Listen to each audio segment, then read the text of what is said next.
আল্লাহ নবীকে যখন বদদুয়া করতে বলা হলো, নবীজি জানায় দিলেন, ইন্নী লানুবাস লাআন, আমি বদদুয়া করার জন্য আসি নাই। ইন্নামা আনা রাহমাতুন মুহদা, আমি এই পৃথিবীতে রহমত হিসেবে এসেছি, হেদায়েত নিয়ে এসেছি, কারোর জন্য বদদুয়া করার জন্য আমি নবী আসি নাই। নবীজি বদদুয়া করেন নাই, আল্লাহ নবী বদদুয়া করেন নাই। আল্লাহ নবী সেদিনও ক্ষমা করে দিয়েছিলেন মক্কা বিজয়ের দিনে। সেদিন যদি আল্লাহ নবী চাইতেন প্রত্যেকটা মানুষকে শাস্তি দিতে পারতেন, আল্লাহ নবী সেদিন শাস্তি দেন নাই। তিনি সেদিন বললেন, লা তাসরিবা আলাইকুমুল ইয়াউম, আজকে তোমাদের উপরে আমার কোনো প্রতিশোধ নাই, আজকের দিনে তোমাদের উপরে আমার কোনো রাগ নাই, তোমাদের উপরে আমার কোনো গোসা নাই। আনতুমুত তুলাকা, সদ্য প্রসূত একটা শিশু বাচ্চা মাতৃগর্ভ থেকে যখন নবজাতক বাচ্চা যখন জন্মগ্রহণ করে, এই নবজাতক যেমন স্বাধীনতার ক্ষেত্রে তার কোনো চিন্তা করতে হয় না, তার মাই তার জন্য যথেষ্ট হয়ে যায়, ঠিক তেমনি আজকে থেকে মুসলমানদের সামনে তুমি যে ধর্মের হও না কেন, যে ধর্মই তোমার বিশ্বাসে থাকুক না কেন, তোমাদের স্বাধীনতার ক্ষেত্রে তোমাদের এক বিন্দু পরিমাণ চিন্তা করতে হবে না। বলেন আল্লাহু আকবার। এই ছিল রাসূল করিম সাল্লাল্লাহু আলাইহি ওয়াসাল্লাম, যে রাসূল আমাদেরকে আদর করে ভালোবেসে আমাদের জন্য রাসূল বলছেন, আল মারউ মাআ মান আহাব্বা, ব্যক্তি যাকে ভালোবাসবে তার সঙ্গে তার হাসর হবে। শুধু তাই না, সে রাসূল আমাদেরকে ভালোবেসে বলেছেন, শাফাআতি লিআহলিল কাবাইর মিন উম্মতি, উম্মতের গুনাহগারদের জন্য সেদিন নবীর শাফাআত থাকবে। সেদিন শাফাআতটা এত বড় বিষয় হবে, এই শাফাআত পাওয়ার জন্য লোকেরা দাঁড়ে দাঁড়ে ঘুরবে, কেউ সেদিন শাফাআত করবে না। সেদিন আল্লাহর অনুমতি ছাড়া কেউ শাফাআত করার সাহস করবে না। সেই কঠিন মুসিবতের সময়ে নবীজি আমার মুহাম্মদ সাল্লাল্লাহু আলাইহি ওয়াসাল্লাম আউয়ালু মান তানশাক্কু আনহুল আরদ, জমিন থেকে প্রথম মাথা উঠাবেন। আউয়ালু শাফিঈন আউয়ালু মুশাফফা, প্রথমে আল্লাহর নবী শাফাআত করবেন, আর প্রথমেই আল্লাহর নবী শাফাআত করার পরে আল্লাহ পাকের কাছে নবীর শাফাআত গুলা গ্রহণ হয়ে যাবে। যাদের জন্য শাফাআত করবে আল্লাহ রাব্বুল আলামিন তাদেরকে দলে দলে জান্নাতি বানায় দিবে। কত বড় সৌভাগ্যের বিষয় নবীজির শাফাআত। এই শাফাআত সেদিন আমাদেরকে দলে দলে জান্নাতের দিকে ধাবিত করবে। এই শাফাআত, এই শাফাআত বিশ্ব নবীর 5 শ্রেণীর মানুষকে নবী শাফাআত করবেন না। যে নবীর মনে এত মায়া, যে নবী কাউকে ধমক দিয়ে কথা বলেন না, যে নবী একজন রাখাল আসলেও তাকে বলেন কাররিব, আরো কাছে আসো। রাখাল আসতে আসতে নবীজির হাঁটু মুবারকের সামনে পর্যন্ত চলে এসেছে। এই পর্যন্ত আসার পরেও নবীজি একটাবার ঘৃণা করেন নাই যে একটা রাখাল মানুষ আমার কাছে আসছে। এই মহানুভবতা দেখে রাখাল আর দেরি করে নাই, রাখালও কালেমা পড়ে মুসলমান হয়ে গেছে। যে রাসূলের মনে এত মায়া, আল্লাহ রাসূল সাল্লাল্লাহু আলাইহি ওয়াসাল্লাম একদিন 2 নাতিকে 2 কাঁধে বসিয়ে একবার হাসান রাদিয়াল্লাহু তাআলা আনহুকে আদর করছে, আরেকবার হুসাইন রাদিয়াল্লাহু তাআলা আনহুকে আদর করছে। একজন সাহাবী সেখানে ছিলেন। সাহাবী দেখে বলছেন, ইয়া রাসূলুল্লাহ, আমার 10টা ছেলে, আমি একজনরে আদর করি না। রাসূলুল্লাহ সাল্লাল্লাহু আলাইহি সাল্লাম বললেন, মাল্লা ইয়ারহাম লা ইউরহাম, যে মানুষের প্রতি দয়া দেখায় না, আদর করে না, স্নেহ করে না, মায়া দেখায় না, আল্লাহ তার প্রতি মায়া দেখাবে না। যে রাসূলের মনটা ছিল মায়ায় ভরা, যে রাসূল উম্মতের জন্য প্রথম মাথাটা উঠি উম্মতের কথা স্মরণ করব, উম্মতের মায়ায় যে নবী শাফাত শুরু করব। আল্লাহ সেদিন নবীজিকে বলবে ইরফা রাসাক, নবী আপনি আপনার মাথাটা উঠান, সাল তু'তা, আপনার কি মনে চায় আমি আল্লাহর কাছে আপনি চান। ইশফা তুশাফা, যাকে মনে চায় শাফাত করেন। আপনি আজকে যাকে শাফাত করবেন আমি আল্লাহ রাব্বুল আলামিন শাফাত কবুল করে ওই লোকটাকে জান্নাতি বানায় দিব।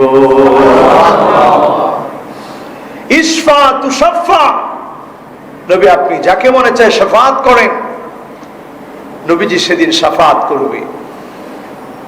কিন্তু এমন হতভাগা 5 শ্রেণীর মানুষ আছে যাদেরকে নবীজি শাফাত করবে না।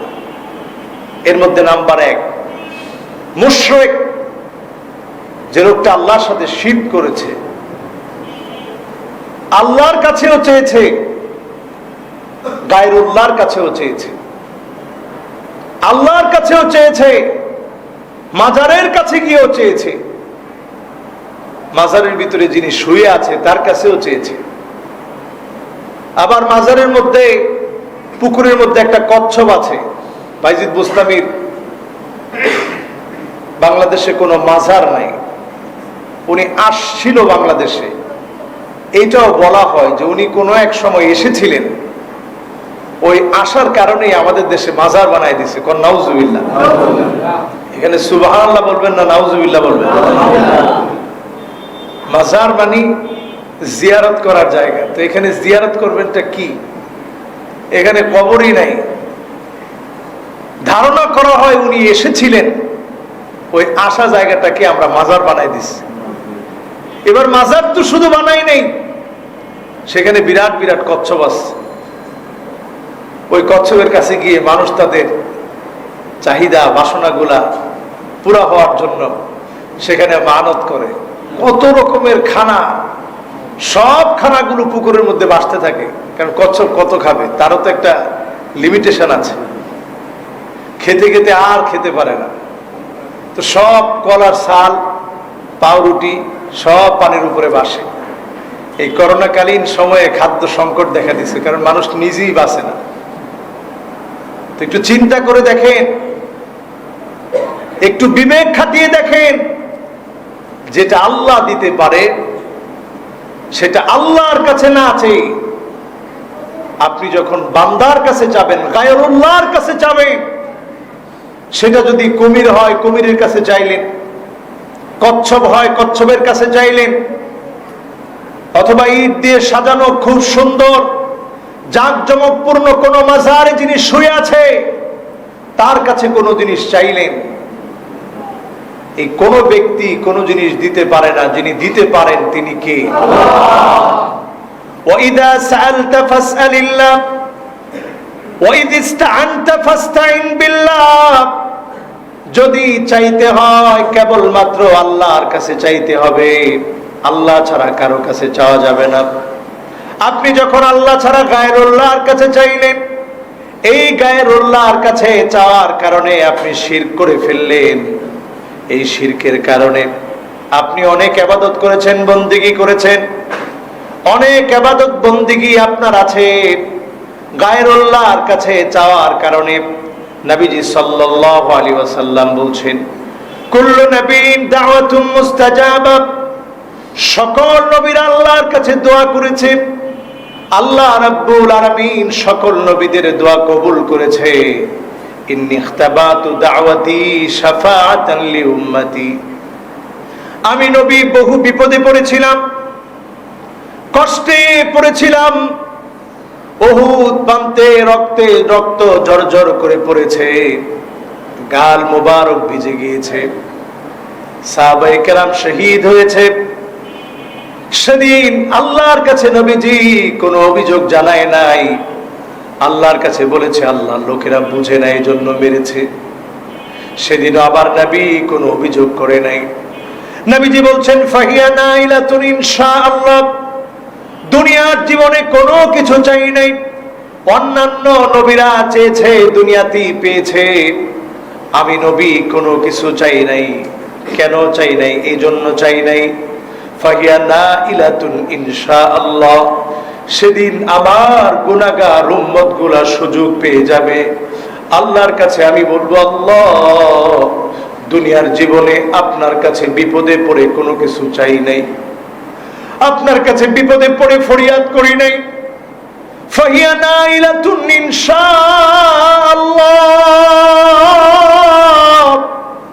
আজকে যখন আমার উম্মত গুলা বিপদে পড়ে গিয়েছে, আল্লাহ, আমি নবী হিসেবে শাফাআত করতে চাই।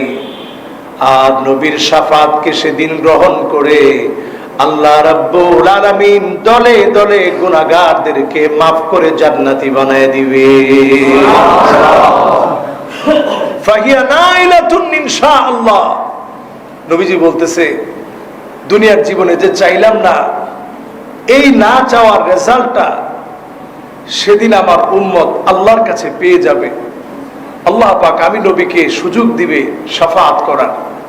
আর আমি নবী যখন শাফাআত করব, শাফাআতে তারা ধন্য হবে।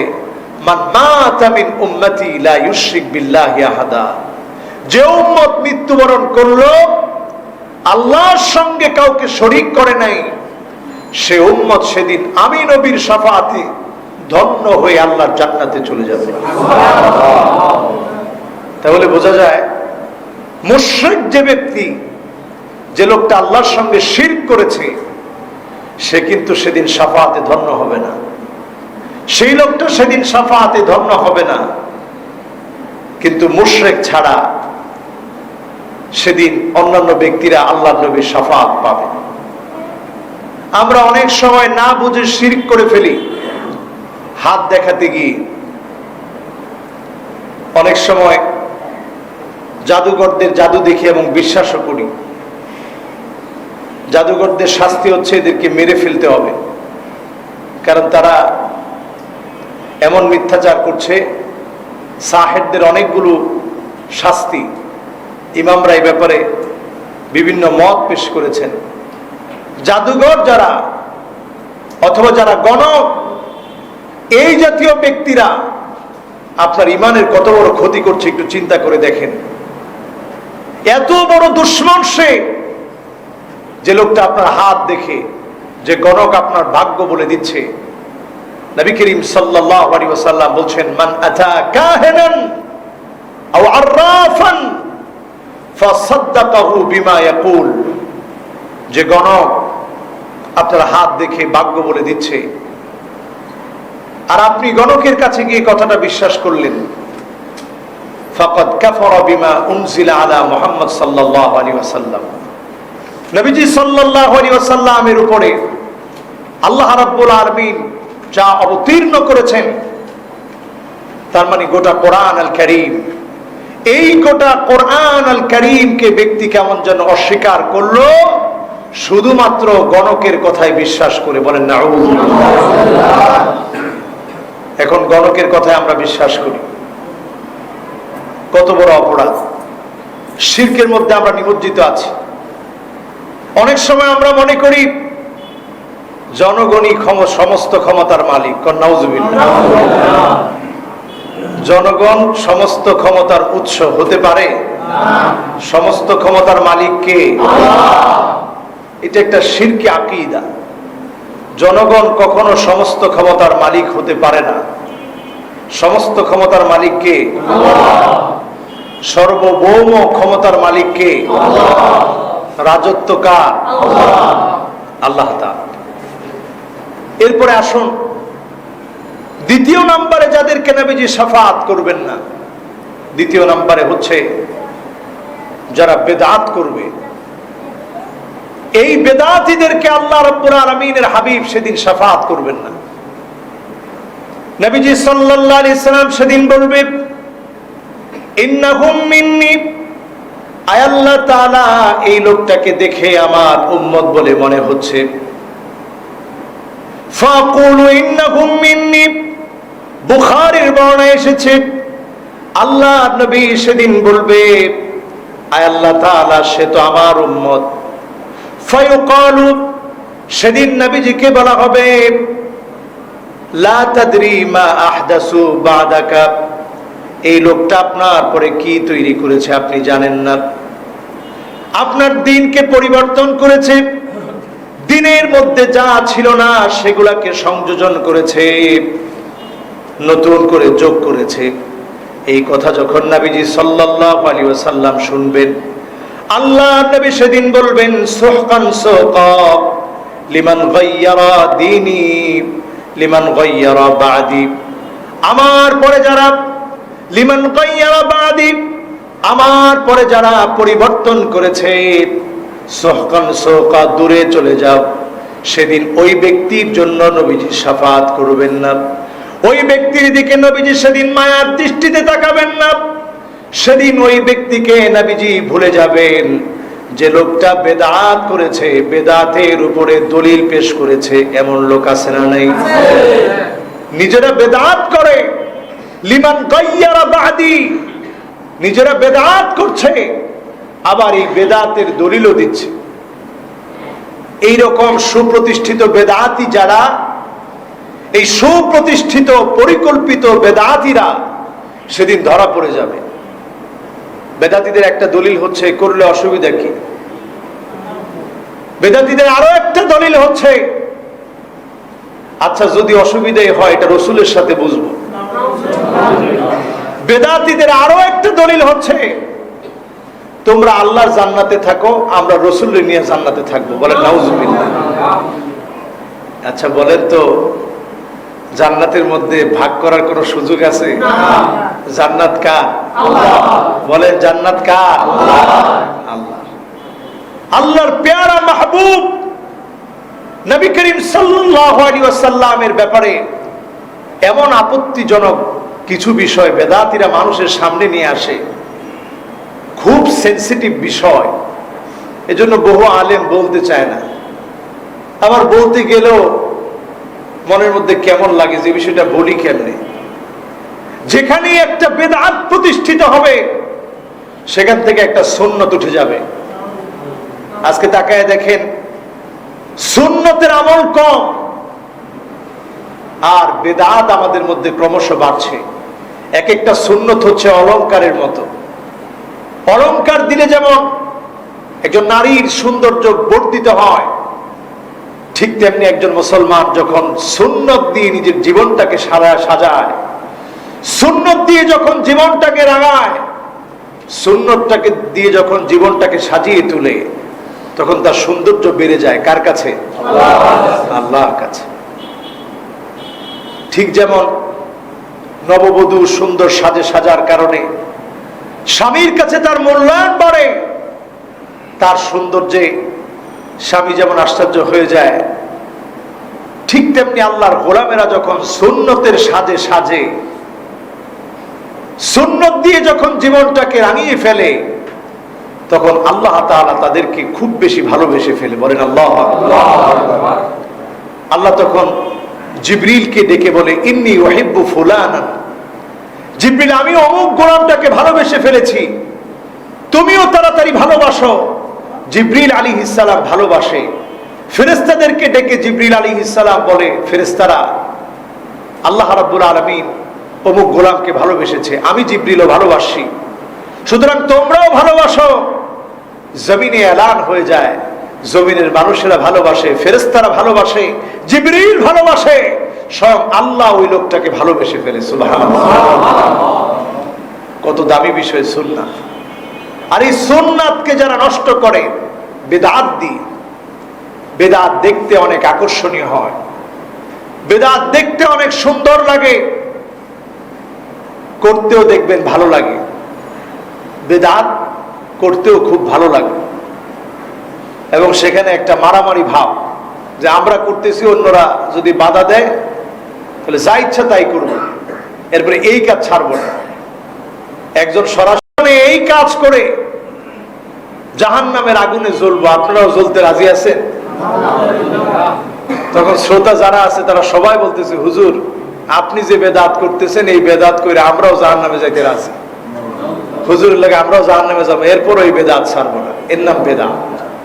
এই বেদাতীদেরকে সেদিন নবীজি বলবে সুহকান সুহকা লিমান গায়্যারা বাদি, দূরে চলে যাও যারা আমার এই কষ্টের দিনটাকে পরিবর্তন করে ফেলেছ, তাদের সাথে আজকে আমার আর কোনো সম্পর্ক নেই। যারা আমার কষ্টের দিনটাকে পরিবর্তন করে ফেলেছ, এই দিন নিয়ে যারা বাড়াবাড়ি করেছ, আজকে দূরে চলে যাও, আজকে তোমাদের সঙ্গে আমার কোনো সম্পর্ক নাই। বেদাতটা বোঝার জন্য দুটি বিষয় বোঝা দরকার, একটা হচ্ছে লিদ্দিন আর একটা হচ্ছে ফিদ্দিন। একটা হচ্ছে দ্বীনের জন্য কোনো কিছু বানানো, যেমন ধরেন ফ্যান, লাইট, এই যে মাইক, ক্যামেরা, ভিডিও যা হচ্ছে, এগুলো দ্বীনের প্রচারে, দ্বীনের জন্য হচ্ছে। কিন্তু ফিদ্দিন, দ্বীনের মধ্যে কোনো কিছু ঢুকিয়ে দেয়া, যে কাজ রাসূল করেন নাই, সাহাবায়ে কেরাম করেন নাই, পারমিশন ছাড়া আপনি ঢুকিয়ে দেয়ার কে? এই যারা ঢুকিয়ে দিবেন তারা হচ্ছে বেদাতি।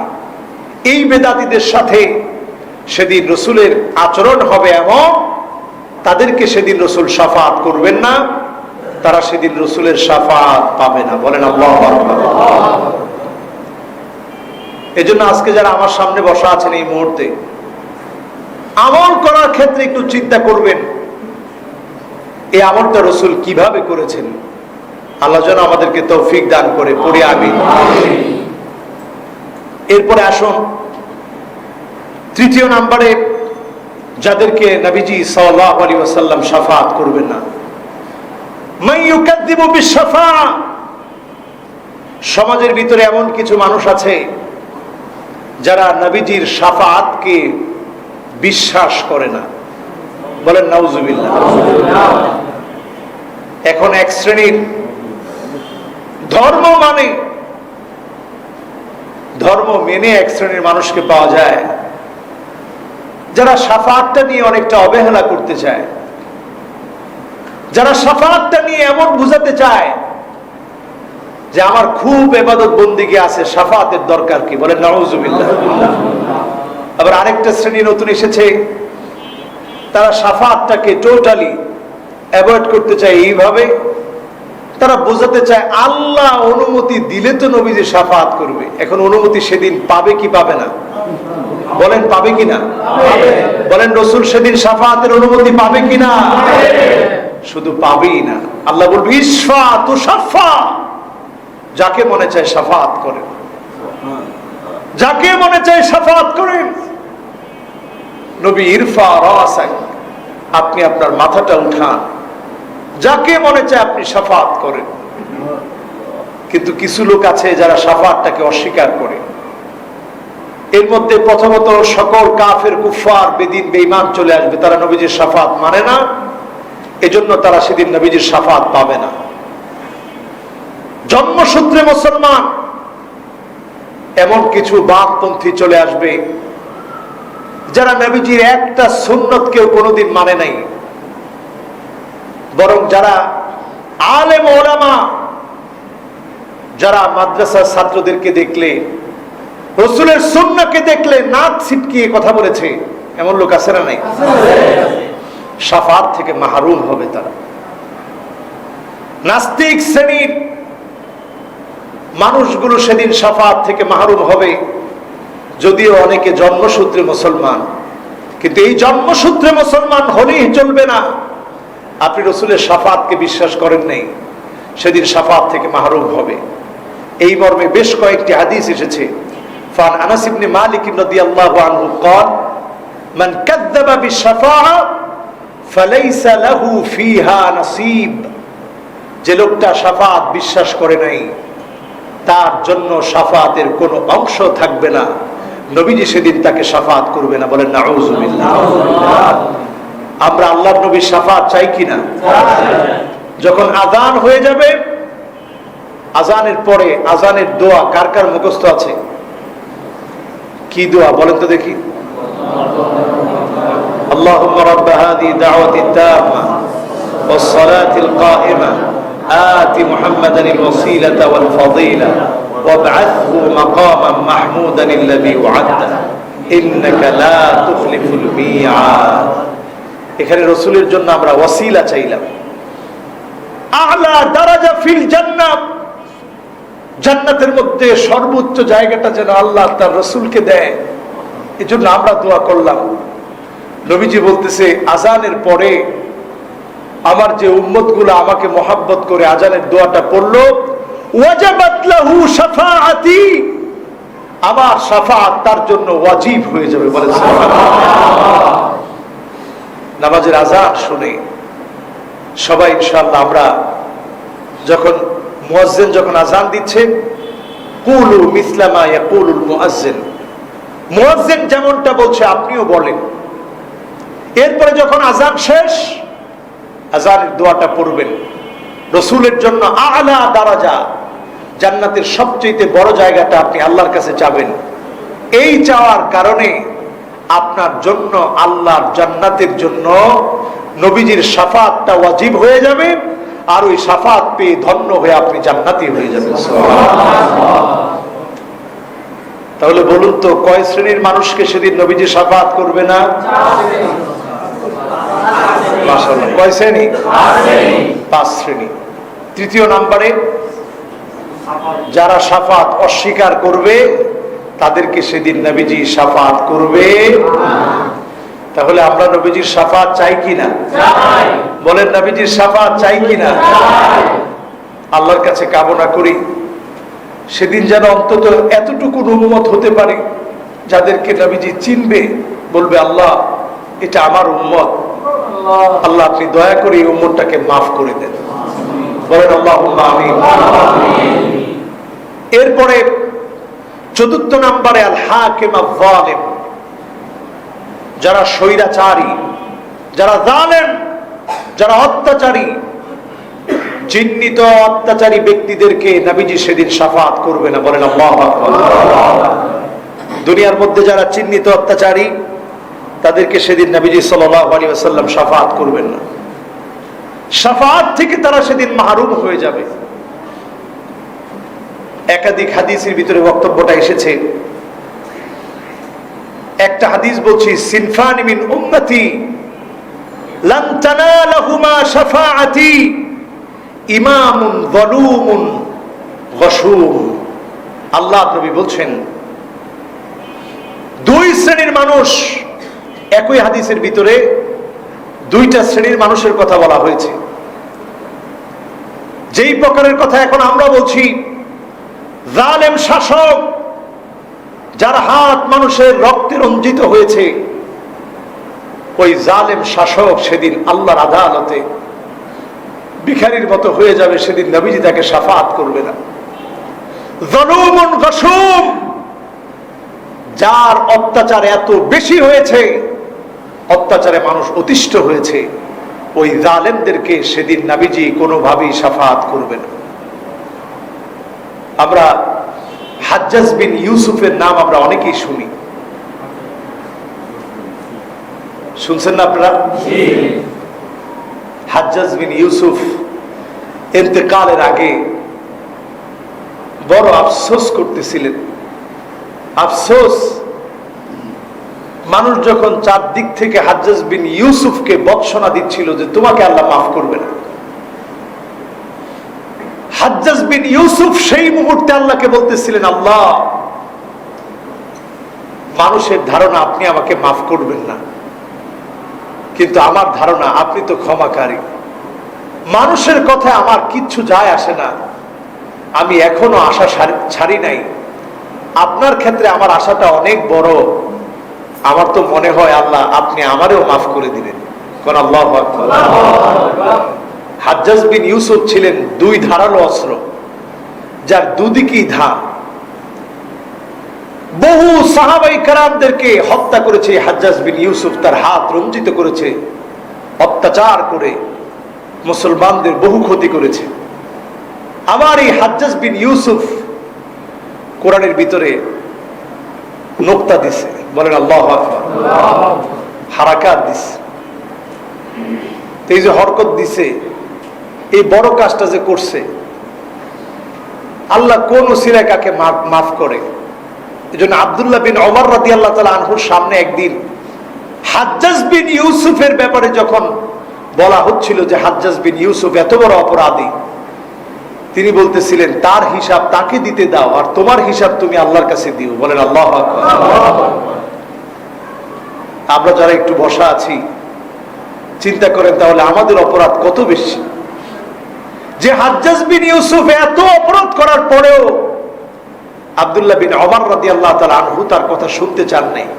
বলছে থাক, তারটা তার উপরে ছেড়ে দাও, আর তোমার হিসাব দেওয়ার জন্য তুমি প্রস্তুতি নাও।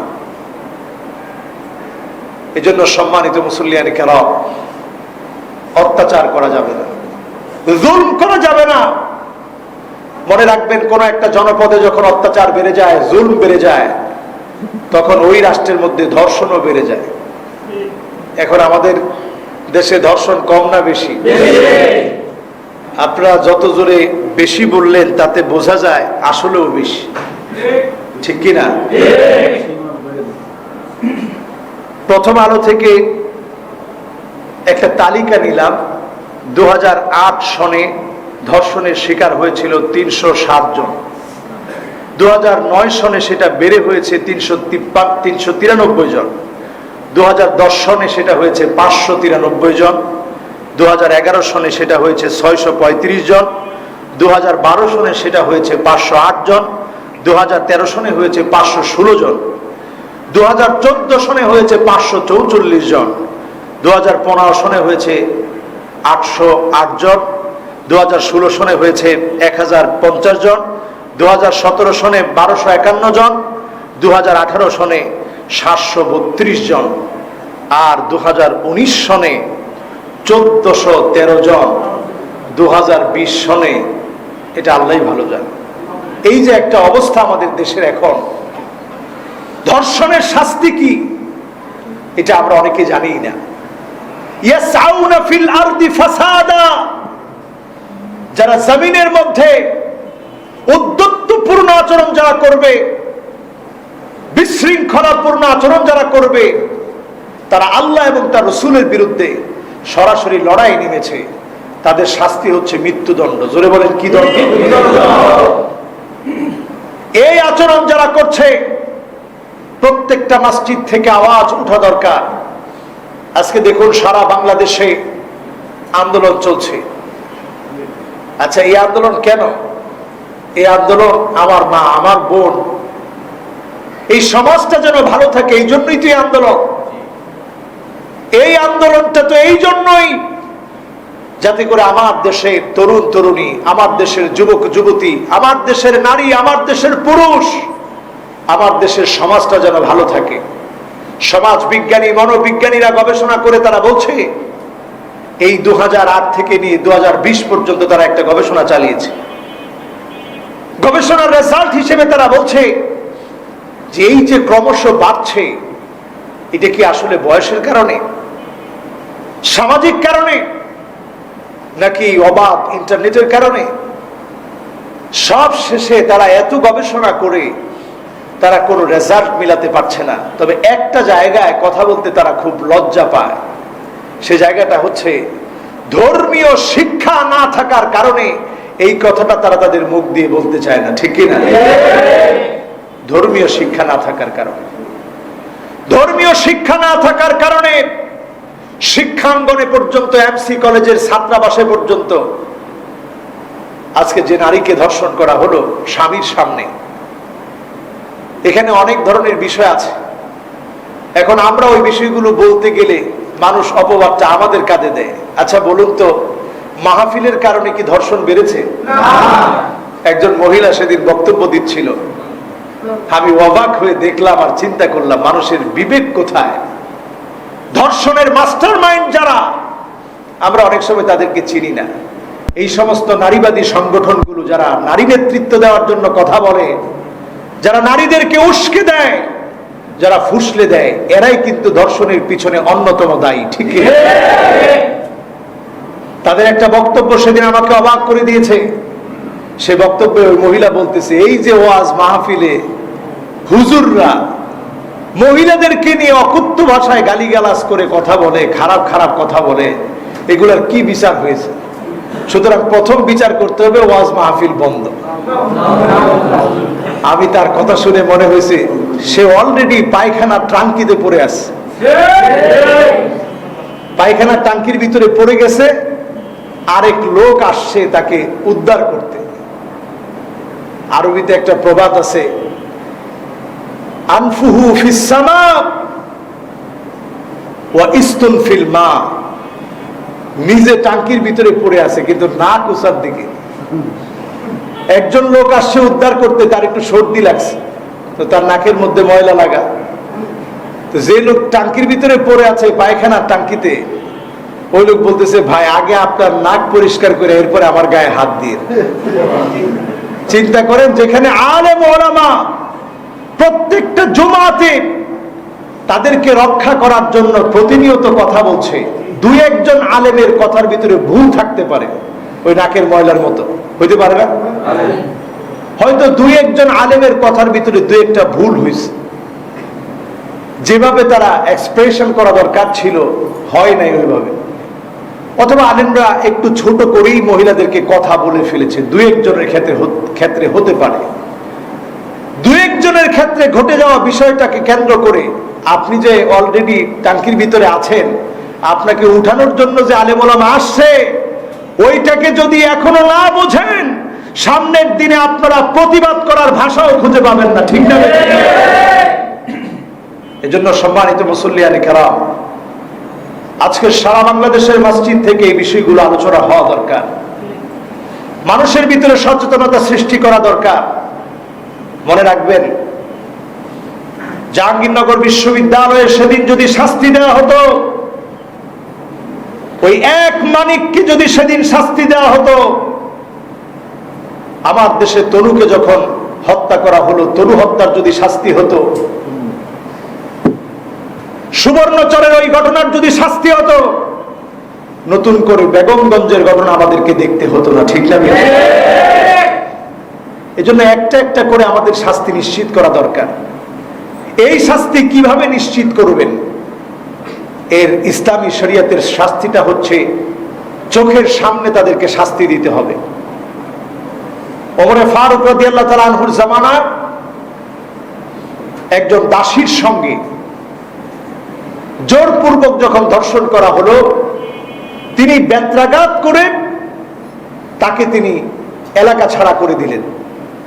এই রকম শাস্তি যদি আমাদের দেশে যদি কয়েকটা যদি জনসম্মুখে এনে মৃত্যুদণ্ড কার্যকর করা হতো, জেনা ব্যভিচারের জন্য যদি বেত্রাঘাত করা হতো, আর বিবাহিত পুরুষের যদি এই জাতীয় কর্মকাণ্ডে জড়িত থাকার অভিযোগ পাওয়া যায়, তাকেও যদি মৃত্যুদণ্ড নিশ্চিত করা হতো, তাহলে বাংলাদেশে দ্বিতীয় আর একটা ঘটনা এমন দেখতে হতো না, ঠিক না?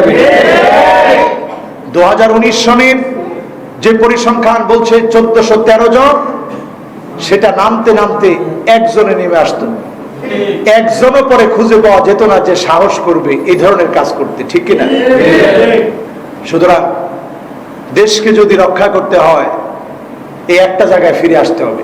মনোবিজ্ঞানীদের গবেষণা, সমাজ বিজ্ঞানীদের গবেষণা দেশের মানুষকে পরিত্রাণ দিতে পারেনি। কিয়ামত অবধি চেষ্টা করেও পরিত্রাণ পাওয়া যাবে না, যতক্ষণ না আমরা আল্লাহর দ্বীনের পথে, শরীয়তের পথে যতক্ষণ পর্যন্ত আমরা না আসব, যতক্ষণ পর্যন্ত আল্লাহর ভয় কলিজার ভিতরে ঢুকিয়ে দেওয়া না যাবে, ততক্ষণ পর্যন্ত পরিবর্তন সম্ভব না। সাহাবায়ে কেরামের মধ্য থেকে মালিক বিন মাইজ রাদিয়াল্লাহু তাআলা আনহু জিনা সংগঠিত হয়ে যাওয়ার পরে নবীজির কাছে চলে আসলেন দৌড়ে, ইয়া রাসূলুল্লাহ তাহহিরনি, আপনি আমাকে পবিত্র করে দেন। আল্লাহর নবী বললেন, ঘরে চলে যাও, ফাস্তাগফিরিল্লাহ, আল্লাহর কাছে গিয়ে ক্ষমা চাও, আল্লাহ তোমাকে মাফ করে দিবে।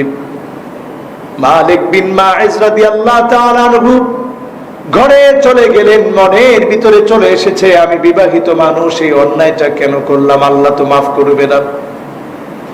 আবার নবীজির কাছে চলে আসলেন। আল্লাহর নবী বললেন, মালিক রে, ঘরে চলে যাও, আল্লাহর কাছে ক্ষমা চাও। মালিক চলে গেলেন, কিন্তু শান্তি পায় না। আবার চলে আসলেন, ইয়া রাসূলুল্লাহ, তাহিরনি, আপনি আমাকে পবিত্র করেন। আল্লাহর নবী ঘরে পাঠিয়ে দিলেন। সাহাবী আবার রাসূলুল্লাহর কাছে চলে আসলেন, ইয়া রাসূলুল্লাহ, তাহিরনি, আপনি আমাকে পবিত্র করেন। আল্লাহর নবী বললেন, ফাবিমা উতাহির, ও সাহাবী, কোন জিনিস থেকে পবিত্র করব? কি অন্যায় তুমি করেছো? সাহাবী বললেন, ইয়া রাসূলুল্লাহ, আমি জিনা করে ফেলেছি, গুনাহ করে ফেলেছি, আমাকে আপনি শাস্তি দিয়ে পবিত্র করেন। আল্লাহর নবী প্রশ্ন করলেন, আমার মালিক কি মদ পান করেছে নাকি? সাহাবায়ে কেরাম বললেন, না ইয়া রাসূলুল্লাহ, মালিক মদ পান করে নাই, মদের কোনো ঘ্রাণ নাই। আল্লাহর নবী বললেন, আহুয়া মাজনুন, আমার মালিক কি পাগল হয়ে গেছে নাকি? সাহাবায়ে কেরাম বললেন, না, মালিক তো পাগল না। আল্লাহর নবী বললেন, যদি পাগল না হয়, আমি 3 বার তাকে ফিরিয়ে দিয়েছি, কেন সে এসেছে? আল্লাহর নবী বললেন, হদ কায়েম করা হোক, ইসলামী শরীয়তের বিচার ব্যবস্থা তার উপরে কায়েম করা হোক। তাকে গেড়ে ফেলা হলো, পাথর নিক্ষেপ করা শুরু হলো। পাথর নিক্ষেপ করতে করতে মালিক বিন মাইজ রাদিয়াল্লাহু তাআলা আনহু, ওনার রক্তের ছিটা যখন একজন সাহাবীর গায়ে এসেছে, সাহাবী যখন বলে উঠেছে, এই নষ্ট রক্ত, এই নষ্ট রক্ত কেন আমার গায়ে ছিটে এসেছে? এই রক্ত কেন আমার গায়ে লেগেছে? এত বড় অপরাধ মালিক বিন মাইজ করেছে, তার রক্ত কেন গায়ে লেগেছে? আল্লাহর নবী বললেন, না না, আমার মাইজকে, আমার মালিক বিন মাইজকে নিয়ে এমন কথা তোমরা বলো না। লাকাদ তাবা তাওবাতান, আমার মালিক কেমন তওবা করেছে, এই তাওবা যদি তোমাদের সকলের মাঝে বন্টন করে দেওয়া হয়, সবার গুনাহ মাফ হওয়ার পরেও আল্লাহ রাব্বুল আলামিন আমার মালিক বিন মাইজের তাওবা অবশিষ্ট থেকে যাবে। সাহাবায়ে কেরাম, অন্যায় হয়ে গিয়েছে, কি পরিমাণ হয়রান হয়েছেন, পেরেশান হয়েছেন, কি করে মাপ পাওয়া যায়, কি করে আল্লাহর কাছ থেকে ক্ষমা পাওয়া যায়, হয়রান পেরেশান হয়ে গিয়েছেন সাহাবায়ে কেরাম রিদওয়ানুল্লাহি আলাইহিম আজমাইন। সম্মানিত হাজিরিন, এজন্য খবরদার, নিজের নফসটাকে গুনাহ দিয়ে ভরবেন না। যতটা গুনাহ করছেন, এক একটা কালো কালো দাগ পড়ে যাচ্ছে অন্তরের মধ্যে। ইন্নাল আবদা ইযা আখতা নুকিতাত ফি কলবিহি নুকতাতুন সাউদা। এক একটা গুনাহ করছেন, এক একটা কালো দাগ পড়ে যাচ্ছে। যার গুনাহ বেশি, তার কালো দাগ বেশি, তার হৃদয়টা শক্ত হয়ে গেছে। গুনার কাজ আমরা ছেড়ে দিব, বলি ইনশাআল্লাহ। সর্বশেষ যাদেরকে নবীজি সাল্লাল্লাহু আলাইহি ওয়াসাল্লাম সেদিন শাফাআত করবে না, ইয়াগলু ফিদ্দিন, দ্বীনের ব্যাপারে যারা বাড়াবাড়ি করবে। নবী করিম সাল্লাল্লাহু আলাইহি ওয়াসাল্লাম হাদিসের মধ্যে বলেছেন, ওয়া কুল্লু গালিন নারিক, যারা দ্বীনের ব্যাপারে বাড়াবাড়ি করবে, এই বাড়াবাড়ি করা মানুষগুলাকে আল্লাহ রাব্বুল আলামিনের হাবিব সেদিন তাদেরকে শাফাআত করবে না। যেমন বাড়াবাড়ি করে ফেলেছে খাওয়ারেজরা, খারেজি, তারা দ্বীনকে নিয়ে বাড়াবাড়ি করে ফেলেছে। দ্বীনকে নিয়ে বাড়াবাড়ি করে ফেলছে শিয়ারা। এমন যে বা যারা যে যেখানে আছে দ্বীনকে নিয়ে প্রচন্ড বাড়াবাড়ি করে। আমাদের দেশেও দেখবেন দ্বীনকে নিয়ে প্রচন্ড বাড়াবাড়ি করে এক শ্রেণীর নামদারি গোলাপি সুন্নি নামক কিছু লোকেরা, ঠিক না ঠিক? তারা নিজেরাই নাম দিচ্ছে, যেটা হচ্ছে গোলাপি সুন্নি, এটা হচ্ছে মিঠা সুন্নি, আর এইটা হচ্ছে করাইয়া সুন্নি, মানে পুরা করা, সে আপ টু বটম সে করা। এই জাতীয় সুন্নি যারা, তারা ইয়াগলু ফিদ্দিন, দ্বীনের ব্যাপারে বাড়াবাড়ি করছে। এই বাড়াবাড়ির কারণে তারা সেদিন ধরা পড়ে যাবে। কেমন বাড়াবাড়ি, তারা সেজদা পর্যন্ত পীর সাহেবের জন্য সাবেত করে ছেড়েছে। নাউজুবিল্লাহ। সেজদা দিবেন কাকে? আরো জোরে চিল্লায় বলেন কাকে? যত বড় সুন্দর পীর সাহেব কেবলা হোক না কেন, পীর সাহেবের আবার কেবলা বানাইছে। কেবলা কয়টা? বলেন বলেন কয়টা? আমাদের কথায় শব্দ চয়নে কত মারাত্মক বিষ ঢুকে আছে। পীর সাহেব কেবলা, হুজুর কেবলা। কেবলা যদি এতগুলা হয়, আপনার কেবলা কয়টা? এক কেবলা। সেই এক কেবলাকে তারা এখন পীর সাহেব কেবলা বানায়া, ওই পীর সাহেব কেবলাকে তারা সেজদা করাটাকে বলে এটা সাধারণ সেজদা না, একটা হচ্ছে তাআব্বুদি ইবাদতগত সেজদা যেটা আল্লাহরে দেই, আর আরেকটা হচ্ছে তাজিমি সম্মান দিয়ে সেজদা যেটা পীরেরে দেই। নাউজুবিল্লাহ। পীর সাহেবের সেজদা দেয়, এটা আবার তাজিমি সেজদা। নাউজুবিল্লাহ। কি বাড়াবাড়ি দিন নিয়া পীর সাহেবের সেজদা দেয়, এটা আবার তাজিমি সেজদা। সেদিন দেখলাম একটা গানের ভিতরে বলতেছে, হজ করিতে আমরা অমুক হুজুরের দরবারেতে যাই।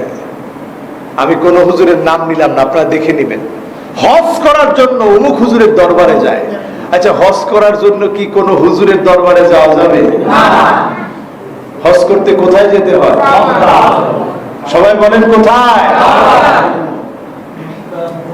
হজ করতে নির্দিষ্ট সময়ে, ফি জামানিন মাখসুস, নির্দিষ্ট সময়ে, নির্দিষ্ট মাসে, নির্দিষ্ট জায়গায়, আল কাসদু ওয়াল ইরাদা, আপনার ইচ্ছাটাকে যখন আপনি বেঁধে ফেলবেন, মক্কাতুল মুকাররমাতে গিয়ে যখন আপনি হজ করার জন্য আপনি যখন তাওয়াফ করলেন, আপনি যখন সাই করলেন, মাথা মুন্ডন করলেন, ইহরামের কাপড় আপনি হালাল হয়ে খুললেন, আপনি হজ করলেন। আপনি হজের এই কার্যক্রম কি কোনো পীর সাহেবের কাছে গিয়ে করা যাবে? বাংলাদেশের অনেক বড় নামি দামি দরবারে গিয়ে করা যাবে? কোথায় গিয়ে করতে হবে? আরাফায়, আল হাজ্জু ওকুফু আরাফা। দিনের ব্যাপারে কি প্রচন্ড বাড়াবাড়ি তারা করছে। তারা বলতেছে হজ করতে নাকি অমুক পীরের দরবারে যায়। নাউজুবিল্লাহ। এই জাতীয় কর্মকাণ্ড এখন যে পীরদের দরবারে দেখা যাচ্ছে, এরাই দিনের ব্যাপারে প্রচন্ড বাড়াবাড়ি করে তারা বলে পীরের জন্য সেজদা করা। অথচ নবী করিম সাল্লাল্লাহু আলাইহি ওয়াসাল্লাম বলতেছেন কারো জন্য সেজদা হবে না। লাউ আমারতু আন তাসজুদা লিআহাদিন, আমি নবী যদি কাউকে সাজদা করার অনুমতি দিতাম আল্লাহ ছাড়া আর অন্য কাউকে, নিজে হেঁটে হেঁটে ঘরে আসে, গাটা ভিজে যায় শুধু একটু পরিবারের মুখে হাসি ফুটানোর জন্য। যে স্বামীরা এত কষ্ট করে, আমি নবী বলতাম যদি কাউকে সেজদা করা জায়েজ হতো তাহলে অনুমতি দিতাম ওই স্বামীদেরকে সেজদা করতে। তাইলে সেজদা করা জায়েজ না নাজায়েজ? জোরে বলেন, জায়েজ না নাজায়েজ? বিলকুল নাজায়েজ, হারাম এই সেজদা। এই সেজদা যদি আপনি করেন, আপনি কিসের ইমানদার, কিসের নবীর শাফাত? সেদিন নবী আপনাকে শাফাত করবে না। কোরআন কারীমের একটি আয়াত দিয়ে শেষ করতে চাই। আল্লাহ রাব্বুল আলামিন বলছেন, ওয়ামা লিয-যালিমিনা মিন হামিমিন ওয়ালা শাফিয়া। কোন জালেমের জন্য সেদিন পরম বন্ধু পাবে না, আর শাফাতকারীও পাবে না। আল্লাহকেও পেল না, রাসূলকেও পেল না। সেদিন তার জায়গা হবে কোথায়? জাহান্নামে। বলেন, জায়গা হবে কোথায়? জাহান্নামে। জায়গা হবে জাহান্নামে। আল্লাহ আমাদের সকলকে হেফাজত করুক, পড়ি আমিন। আলহামদুলিল্লাহ, আজকে আমরা চেষ্টা করেছি একেবারে সময়